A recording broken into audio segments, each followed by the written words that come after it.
Tonight at the table, I'm joined by someone who's made a huge impact, not just in fitness, but in the lives of the people around him.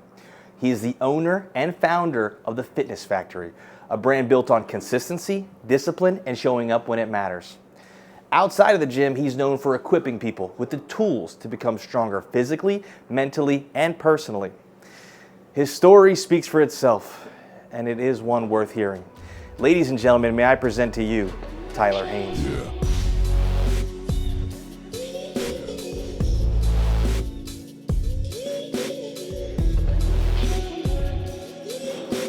Thank you for joining me. Thank you so much for having me. I'm so fired up to have you, bro. Yeah, dude, I'm excited. Heck yeah. I think first things first, just tell me a little bit about your background, your upbringing. Yeah. One of four. So I have an older sister, older brother, and a younger brother.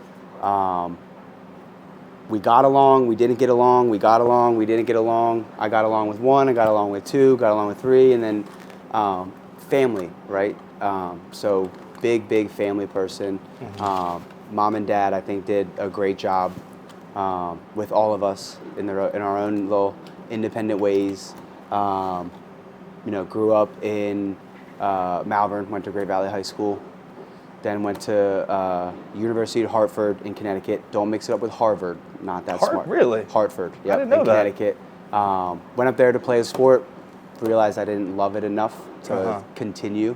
And then I actually ended up finishing up my undergrad at Westchester in finance and economics, not in like exercise right. phys or anything like that. Yeah. And then I went and I got my master's from Eastern in Wayne, like right on the main line, in management and leadership development. Strong. So, 3-sport athlete growing up, loved all that. But, it's always funny. People ask me, how did you get started in Fitness Factory? What'd you study in school? And when I tell them I studied finance and economics in school, they look at me like I have three heads. You know what I mean? So, yeah, you can study anything, I guess. Well, truthfully, I didn't know what I wanted to do. I almost knew what I didn't want to do. Yeah. Right?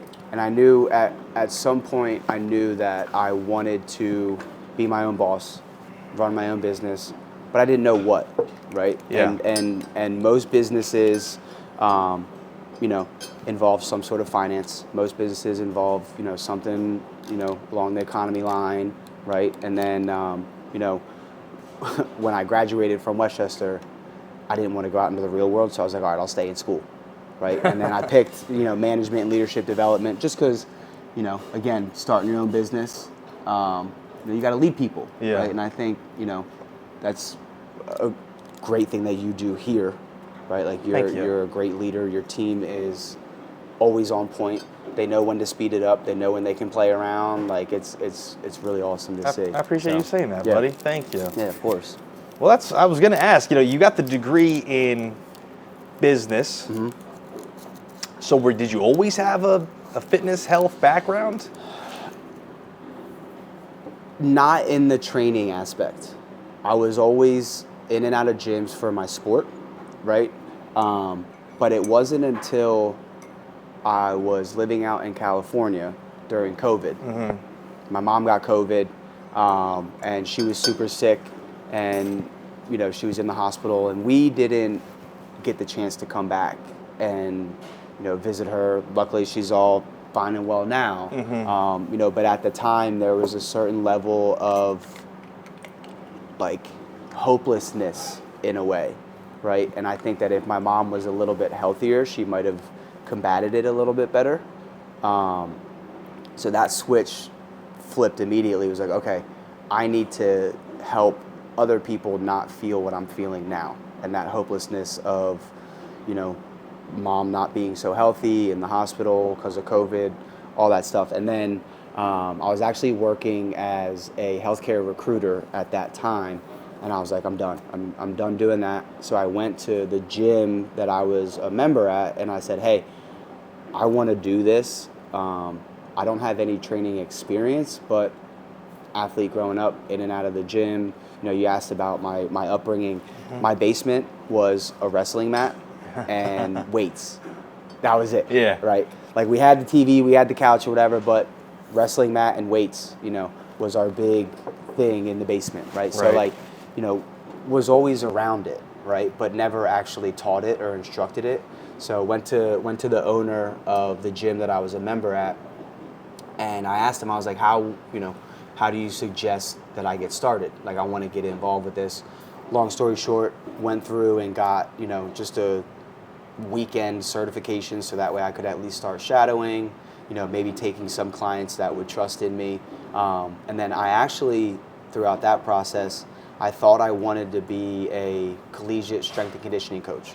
So I went and I got what's called a CSCS, is a Certified Strength and Conditioning Specialist, until I was put into that setting and realized that extremely overworked, it's not as rewarding, and high-profile athletes, most of them, not all of them, are prima donnas, right? Like, so quickly realized that I wanted to go into the more like the private sector, and did that out there for a little bit.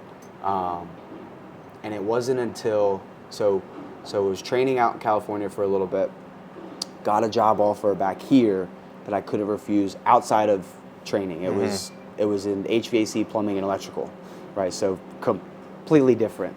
Was out here doing that for a little while, and then learned a lot about business, learned a lot about how to manage and motivate and inspire.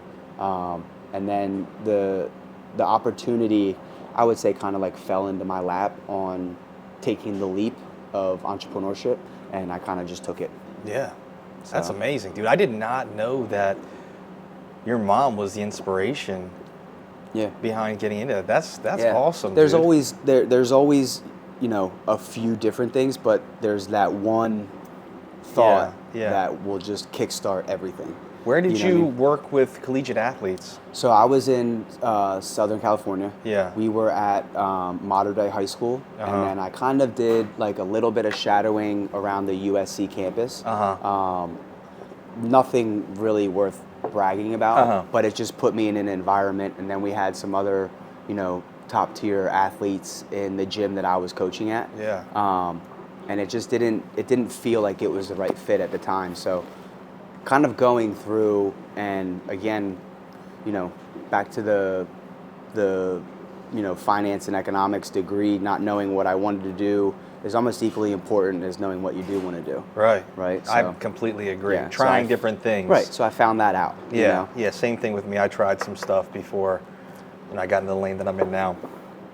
Well, you sort of touched on it because I'm really curious. What a journey. You started to take the leap into entrepreneurship. Mm-hmm. Walk me through the process of starting something as huge as the Fitness Factory. It was,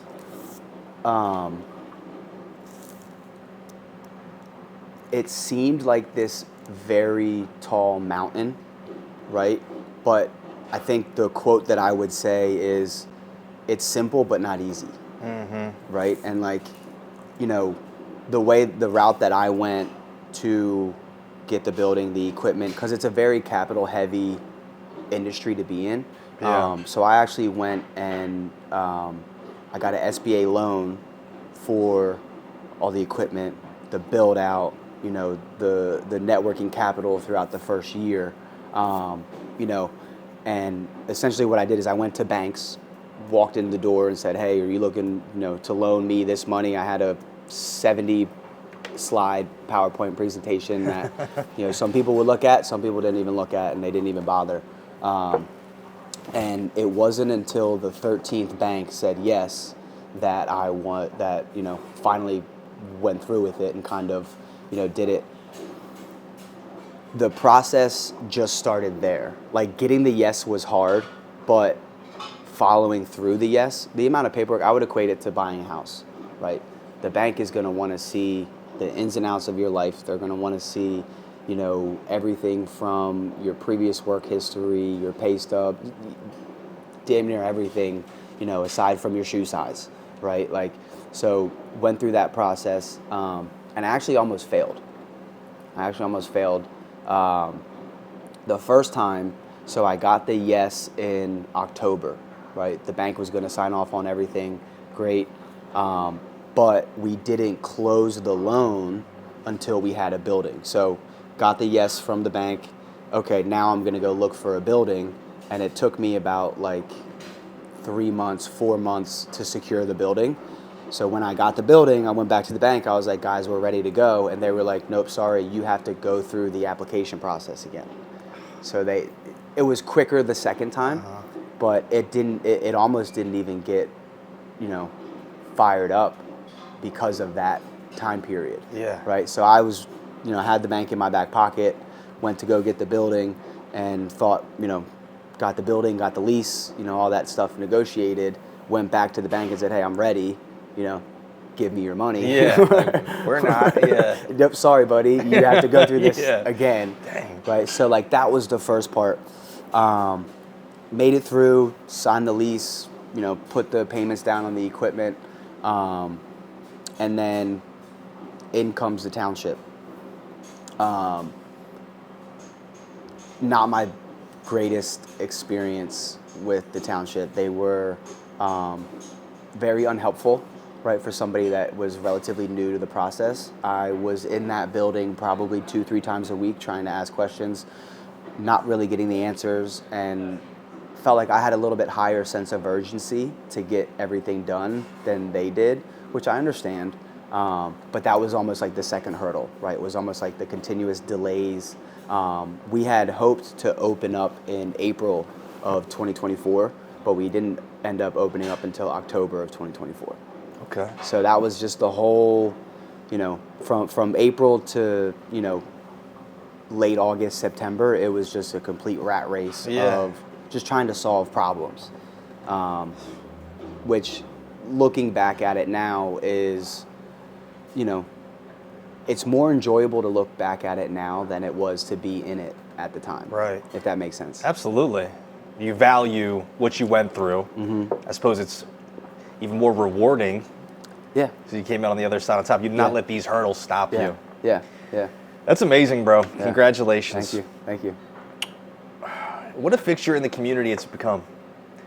What do you attribute that to? Why do you think, because a lot of people can start a business, Mm-hmm. dude, people bought into the culture.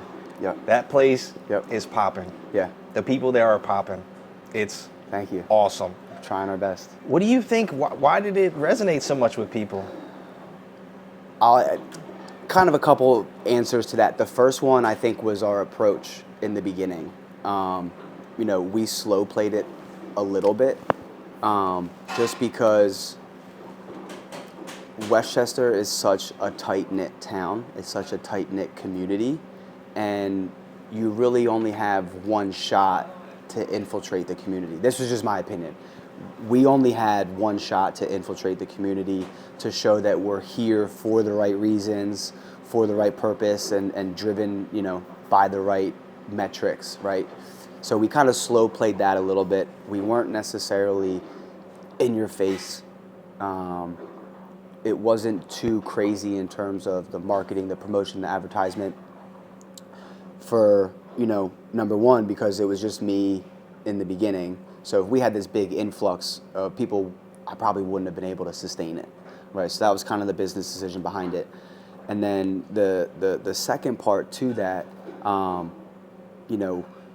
because we were so organic with our growth, people bought into it faster and told their friends quicker.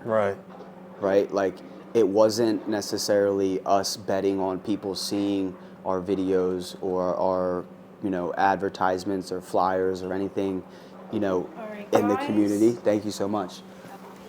Yes. Guys, you're allowed to have a cheat meal even if you own a gym, okay? Thank you so much. Yeah, enjoy. Thank you. You know what I mean? So like we really had such a slow approach to becoming a part of the community and letting people know that we're here, from a capacity standpoint on my own, but also really making sure that every person that came through that door, there was a connection made and not dissolved. Truly organic. Right? Yeah. So those people that are coming through the door, that connection's made, they're going to go tell their friends faster. Now, maybe a little bit of a riskier move in terms of how quickly can we get to profitability or cash flow positive, But to your point, I think that the people that come in stay. Right. Right. And we found that, we haven't really up to this point had more than 8 to 10 people a month come in through the doors. But out of those 8 to 10 people, 6, 7, stay. Mm-hmm. Right. So like that to me shows that what we're doing is working. That's amazing. You know what I mean? Congratulations. Thank you. So it's obvious to me that organic growth and community are important to you. 100%. Why is community so important to you? Um, Well, I see you do a lot of outreach. I see you do a lot of good stuff for people. That's why I'm asking that. Well, so I think kind of a couple answers to that question. The first part is I've always been part of a team, right? Playing sports all my life, having that camaraderie, having that, team atmosphere, having that family-like, atmosphere has always been something that I have thoroughly enjoyed, right? Mm-hmm. And I think more, now more than ever, whether somebody was an athlete, whether somebody, played a sport, didn't play a sport, has been in the gym, hasn't been in the gym, people just want to be a part of something now, right? They want to be, a part of something that are almost, bigger than themselves in a way more than ever, right? Yeah. We're so connected with our phones, but we're still so far apart, right? So I think, community itself, in my opinion, it just comes from being part of that team, right? Being in the locker room, the team dinners and stuff that comes with that. Mm-hmm. But then also, again, Westchester is such a tight-knit community that, I wanted to be the staple that you are in the Westchester community. I love right? you, man. Thank you. Right? Thank you, bro. Like it's very admirable to watch people come in here and know about you, know about your business, and just the repeated customers that I'm sure you have is got to make you feel good. Absolutely. Right? So I want that. It's a big blessing. You know what I mean? Big blessing. Yeah. Well, and to the community and how much you do, recently you did something crazy. It was this 24-hour workout with Empower You. Mm-hmm. What's that about? What was that whole deal? So we do a lot of, one of our big pillars is working with, kids with special needs, right? Down syndrome, autism, any type of, disability. And Empower You was a relationship that we formed, honestly, because of my older brother. So Casey, was Joe Del Vicio's. So Joe owns Empower You. He's president of the nonprofit. Casey told me to reach out to Joe and see if there's anything that we could do for the adaptive fitness space. Uh-huh. So we did. And from the very first phone call that Joe and I had, I knew it was going to be great. This guy is funny. His purpose is driven through his own daughter. So we formed a connection, really, really great connection. And now it's kind of transpired to Empower You's headquarters is at Fitness Factory. And one of the things that we wanted to do was create an event that we could fundraise money for all the other different classes that we want to offer, the kids and the families, of Empower You. Because Empower You doesn't, they get their funding through grants and, the state for one-on-one training. Anything outside of that, one-on-one training, we have to fundraise for, Mm-hmm. right? So we run a class every Saturday, for the kids. It's free for the kids. We just pay the trainers, and we wanted to add a kids class and a powerlifting class. So me being, somewhat delusional and crazy in one of our meetings, I said, let's do a 24-hour workout. Naturally. Right, right. And, you know, turned a couple heads. People were like, oh, I don't know if this is going to work. But I was like, no, let's do it. Let's see how it works out. So for 24 hours, we had 12 captains. The captains were not allowed to leave the building. They were not allowed to sleep for all 24 hours. And and the 12 captains had to commit to at least 4 workouts.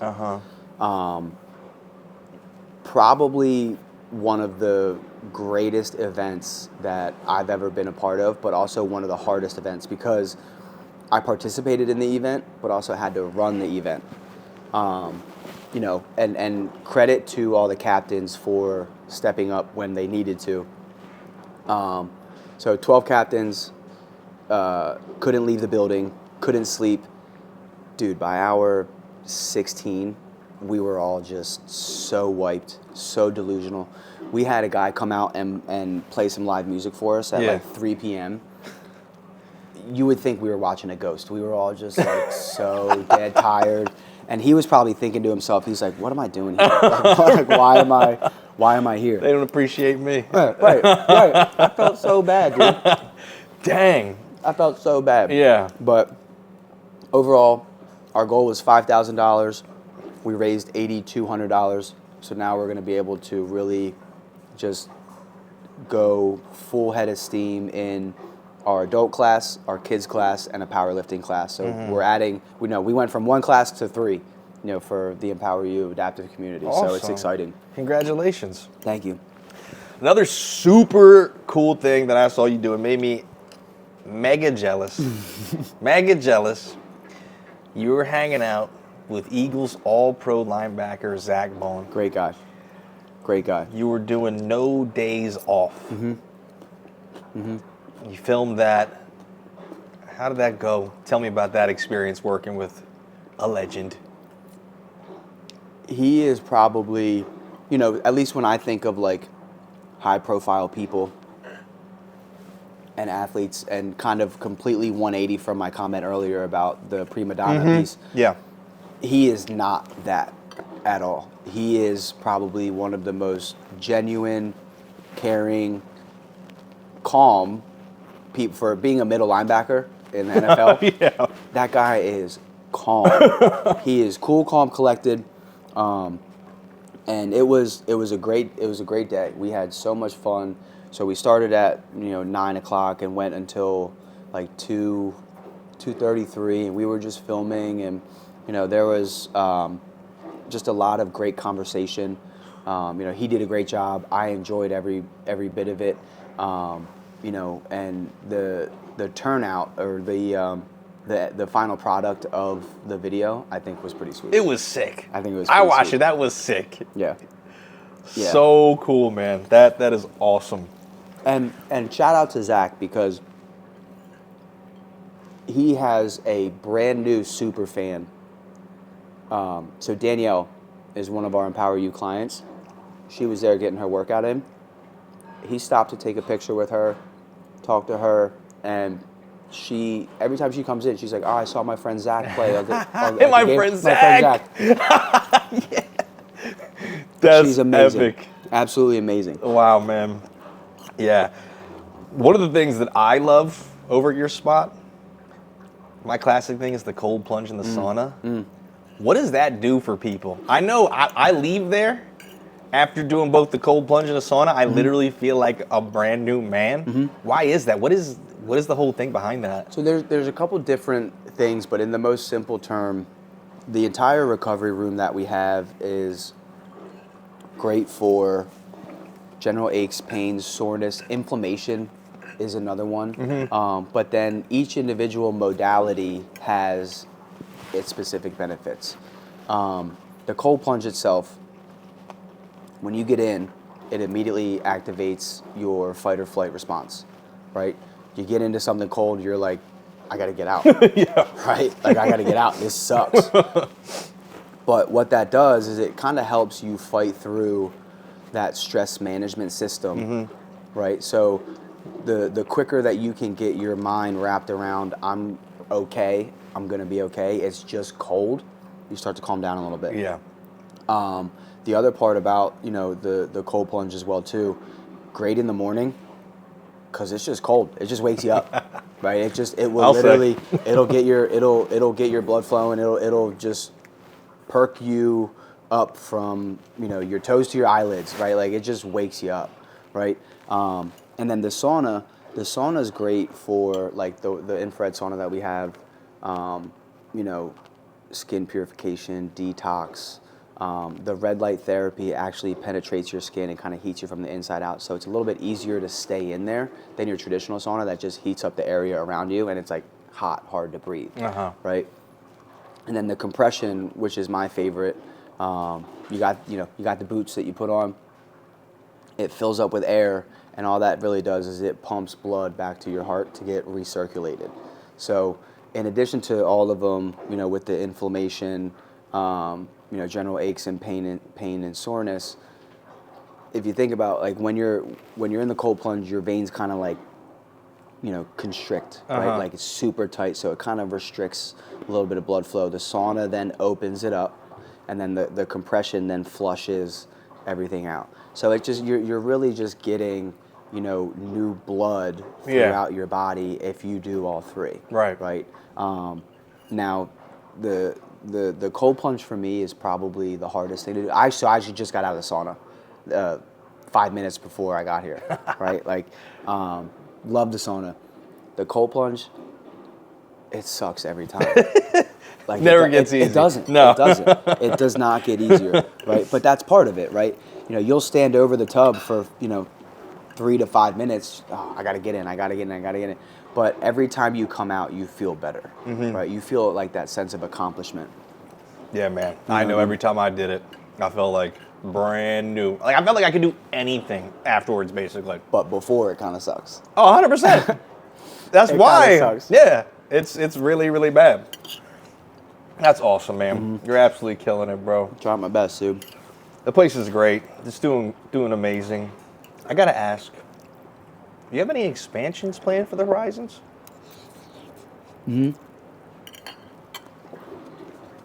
So that's the end goal.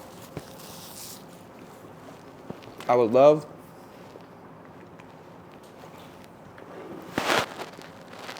we almost did, and we almost did it way too soon. Okay. And I'm glad we didn't, because we had a great building in a great town, very similar to Westchester. Even had a funding source lined up.